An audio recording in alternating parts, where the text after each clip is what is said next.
it's interesting that the tides are kind of turning in education nowadays. There are more women with four-year degrees currently, more women in the workplace who have postgraduate degrees, and there's actually a lot of concern, as hard as it might be to believe today, in kind of the K-12 conversation around what about our boys? And because girls are feeling so empowered, they're outperforming boys in every subject now.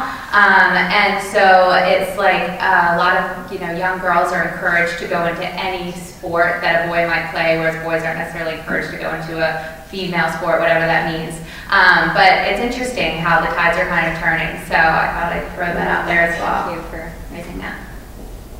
Do you have anything to add on this large topic? Yeah, I do. I think it's becoming a lot easier to come out with things like this, come out with your race or your ethnicity or your just how you identify, because there are so many organizations popping up for you, so many VC funds that specifically focus on women, fellowships, and it becomes a lot easier when you see those and you're I can go there, or I can go there. And I think it's good that the conversation is largely around topics like these. I read a stat today actually about how there are more CEOs named John than women in the entrepreneurship world. Yes, and all John. Yes.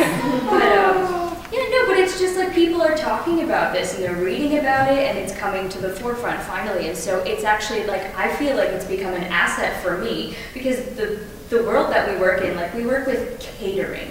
It's very old, Aramark and Sodexo and all these very old brands, old banks, law firms. They're very stuffy, and so I walk in there with Converse on, I'm I'm gonna make you a client. But I found that if you're presenting a product that is a good product and people can use and they actually see value in, and you're consistent and persistent with it, it becomes a lot easier for them to overlook what you look like. In my experience, it takes a lot of sort of banging, but it's not for nothing.